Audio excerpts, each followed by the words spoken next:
Bismillahirrahmanirrahim. Assalamualaikum warahmatullahi wabarakatuh.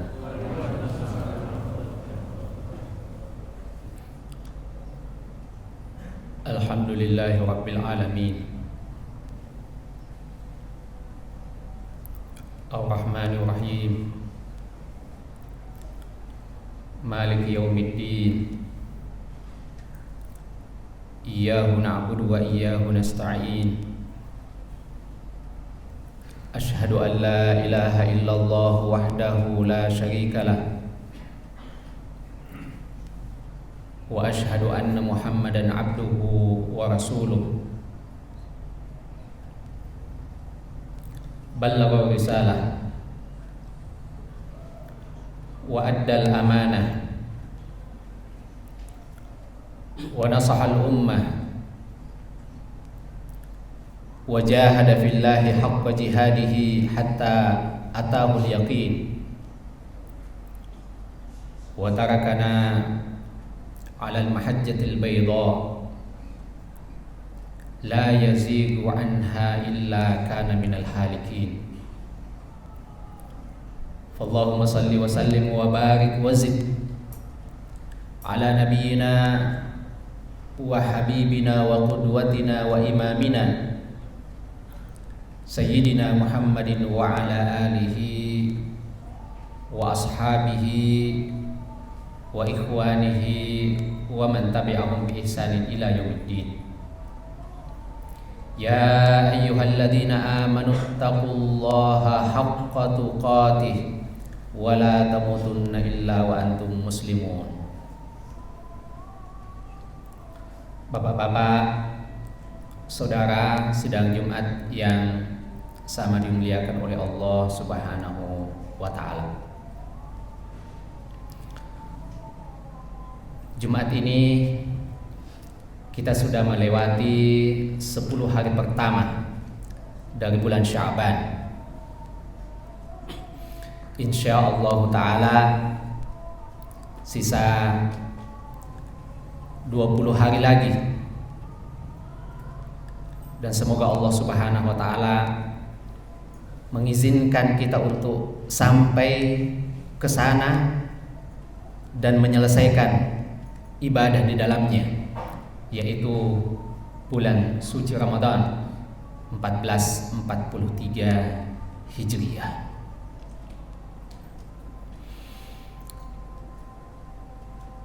Di dalam bulan Sya'ban ini, apa yang semestinya kita lakukan? Apa strategi yang diajarkan oleh baginda Rasulullah Sallallahu Alaihi Wasallam untuk menyambut datangnya bulan Ramadan? Bulan yang pasti menggugah hati orang-orang yang beriman. Bulan yang pasti dirindukan oleh orang-orang yang rindu kepada Allah Subhanahu wa ta'ala dan Rasulnya. Bulan yang ditunggu-tunggu oleh hamba-hamba yang remuk hatinya karena banyaknya dosa-dosa yang dia akui di hadapan Allah Subhanahu wa ta'ala. Alhamdulillah, di dalam sebuah hadis yang diceritakan oleh sahabat Usamah ibnu Zaid radhiyallahu ta'ala anhuma, beliau datang kepada Rasulullah sallallahu alaihi wasallam bertanya, "Ya Rasulullah, wahai Rasulullah, lam araka tasumu syahran minasyuhur ma tasumu fi Sya'ban." Wahai Rasulullah, saya perhatikan bahwa tidak ada bulan dari 12 bulan yang ada di dalam satu tahun yang mana engkau berpuasa di dalamnya,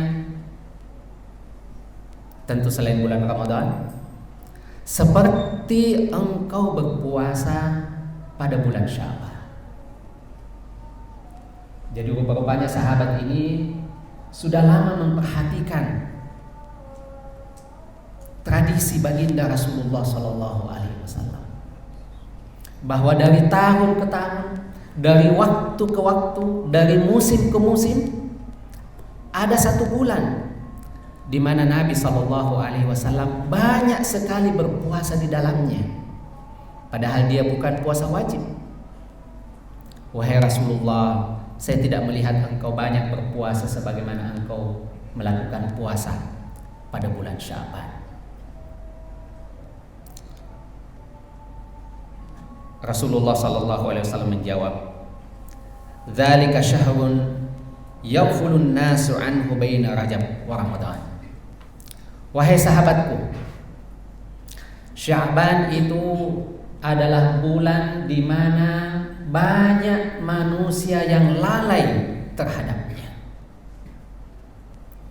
Bulan yang terletak antara bulan Rajab dan bulan Ramadan. Di sini Nabi SAW menegaskan pertama bahwa bulan Sya'ban ini adalah bulan di mana sebagian besar manusia lalai. Kita baru saja melewati bulan Rajab.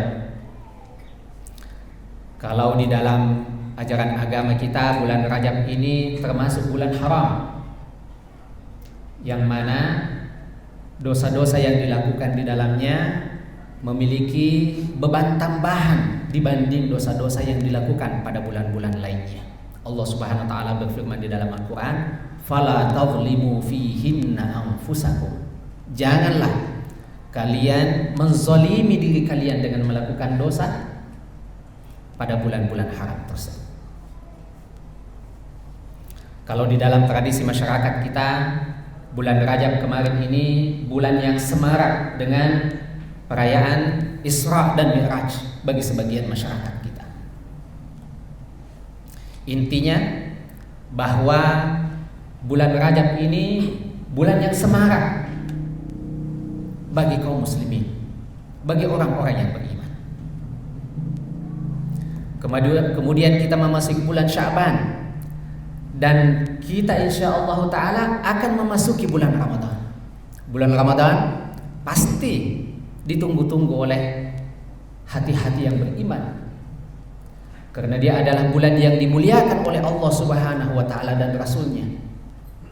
Dia adalah bulan puasa wajib, rukun Islam bagi semua orang-orang yang beriman. Maka bulan Sya'ban yang terletak di antara dua bulan ini, kata Rasulullah SAW, menjadi bulan yang kadang-kadang dipandang enteng oleh sebagian manusia. Dzalika syahrun yaghfulun nasu anhu. Di dalam hadis ini juga terdapat isyarat bahwa rata-rata manusia sebelum melakukan satu ibadah wajib abai bahwa ada ibadah yang juga dianjurkan bagi kita untuk lakukan sebelum kita melakukan ibadah wajib tersebut. Makanya bapak-bapak sidang Jumat yang sama berbahagia, kita punya salat 5 waktu. Rata-rata salat 5 waktu kita ini diawali oleh salat sunat dan juga ditutup oleh salat sunat lainnya yang kita kenal sebagai salat sunat rawatib. Maka sama seperti Ramadan yang merupakan rukun Islam dan kewajiban kita, maka ibadah yang kita lakukan pada bulan Sya'ban seakan-akan pengantar untuk ibadah kita pada bulan Ramadan nanti, sebagaimana puasa yang kita lakukan pada bulan Syawal nanti seakan-akan pelengkap bagi ibadah Ramadan yang kita lakukan insyaallah ta'ala. Kemudian Nabi mengatakan, wa huwa syahrun turfa'u fi'il amal. ada lagi keistimewaan bulan Sya'ban ini.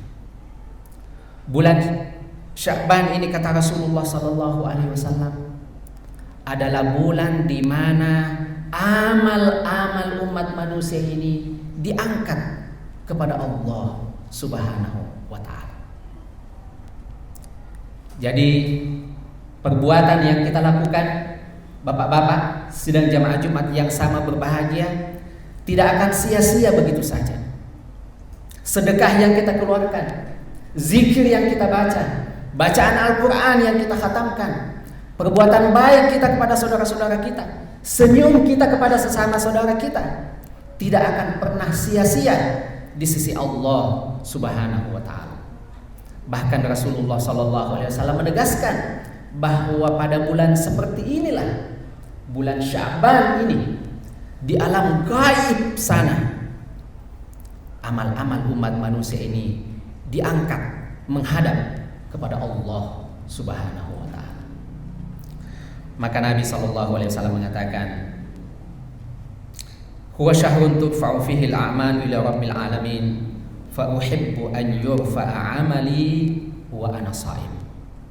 Maka ketika amalku diangkat menghadap kepada Allah Subhanahu wa taala itu, kata Rasulullah sallallahu alaihi wasallam, saya akan sangat suka bahwa pada saat itu saya sedang beribadah kepada Allah Subhanahu wa taala dengan melakukan puasa.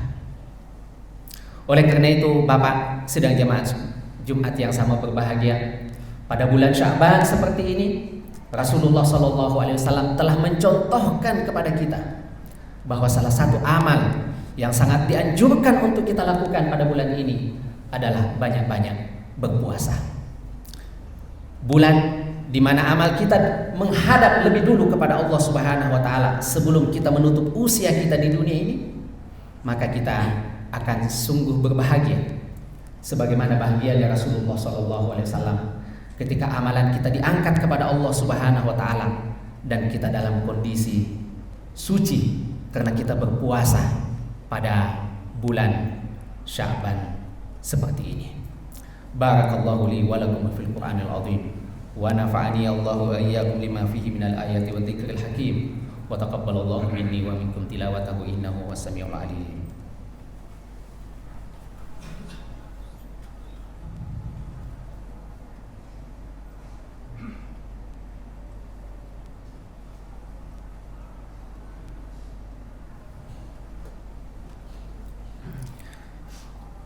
Alhamdulillahi ala ihsanih wa syukru lahu ala taufiqihi wa imtinani. Asyhadu an la ilaha illallah wahdahu la syarika lah ta'ziman li sya'ni wa asyhadu anna Muhammadan abduhu wa rasuluhu ad-da'i ila ridwani wa ala alihi wa ashabihi wa ikhwani. Sebagian orang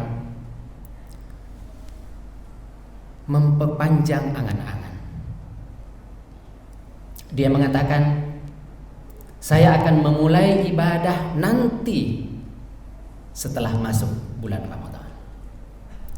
Saya akan mulai membaca Al-Quran dengan jumlah yang lebih banyak nanti setelah memasuki bulan Ramadan. Saya akan mulai melakukan qiyamul lail nanti setelah memasuki bulan Ramadan. Kepada orang-orang seperti ini, kita ingin mengingatkan nasihat salah seorang ulama besar, Abu Bakar Al-Qarhi, yang hidup pada abad ketiga Hijriah. Beliau mengatakan, Syahru Rajab syahru zar', wa syahru Sya'ban syahru saqyiz zar', wa syahru Ramadan syahru hasadiz zar'. Perumpamaan dari bulan Rajab itu adalah bulan di mana manusia ini menanam tanamannya. Sementara bulan Sya'ban perumpamaannya adalah bulan di mana orang-orang beriman menyiram, menyemai tanamannya. Sedangkan bulan Ramadan nanti, kata beliau, perumpamaannya adalah bulan di mana orang-orang beriman memetik hasil dari apa yang telah dia tanam, telah dia rawat, telah dia siram, telah dia siangi sebelum memasuki bulan Ramadan. Nasihat ulama besar ini memperingatkan kita bahwa bulan Ramadan bukan bulan untuk memulai ibadah. Justru bulan Ramadan adalah bulan kita mulai memetik sejak hari pertama kita beribadah kepada Allah Subhanahu wa taala. Kita mulai memetik manisnya ibadah dan takawuf kita kepada Allah Subhanahu wa taala. Kalau kita baru mulai memacu ibadah kita ketika pintu Ramadan sudah terbuka, maka kita khawatir kita menjadi orang-orang yang kesiangan, dan kita khawatir ketika Ramadan berlalu kita tidak sempat lagi mendapatkan piala orang-orang yang bertakwa. Pada hari Jumat seperti ini kita sangat-sangat dianjurkan untuk menghatamkan suratul Kahfi. Rasulullah sallallahu alaihi wasallam bersabda, "Man qara'a suratul Kahfi fi yaumil jumu'ati adha'a lahu minan nuri ma bainal jumu'ataini." Barang siapa, kata Rasulullah sallallahu alaihi wasallam, yang menghatamkan suratul Kahfi pada hari Jumat, maka akan ada cahaya yang menerangi kehidupannya dari Jumat itu kepada Jumat berikutnya. Di hari Jumat seperti ini kita juga sangat-sangat dianjurkan untuk banyak membaca salawat kepada baginda Rasulullah Muhammad sallallahu alaihi wasallam. Karena salawat kita, setiap satu salawat yang kita baca akan diganjari 10 kali lipat rahmat dari Allah Subhanahu wa taala. Fallahumma salli ala Muhammad wa ala ali Muhammad kama shallaita ala Ibrahim wa ala ali Ibrahim innaka Hamidum Majid. Allahumma barik ala Muhammad wa ala ali Muhammad kama barakta ala Ibrahim wa ala ali Ibrahim innaka Hamidum Majid. Allahumma ighfir lil mu'minina wal mu'minat wal muslimina wal muslimat al ahya'i minhum wal amwat innaka sami'un qaribun mujibud da'awat ya qadil hajat. Rabbana a'inna ala dzikrika wa syukrika wa husni ibadatik. Allahumma rfa'anna al-bala wal waba waz zalazil wal fitan ma dhahara minha wa ma batan. Rabbana la tuzigh qulubana ba'da idh hadaytana wa hab lana min ladunka rahmah innaka antal wahhab. Rabbana innaka jami'un nasi liyaumin la raiba fihi innallaha la yukhliful mi'ad. Rabbana atina fid dunya hasanah wa fil akhirati hasanatan wa qina adzabannar. Subhana rabbika rabbil izzati amma yasifun wa salamun alal mursalin walhamdulillahi rabbil alamin. فبأي آلاء ربكما تكذبان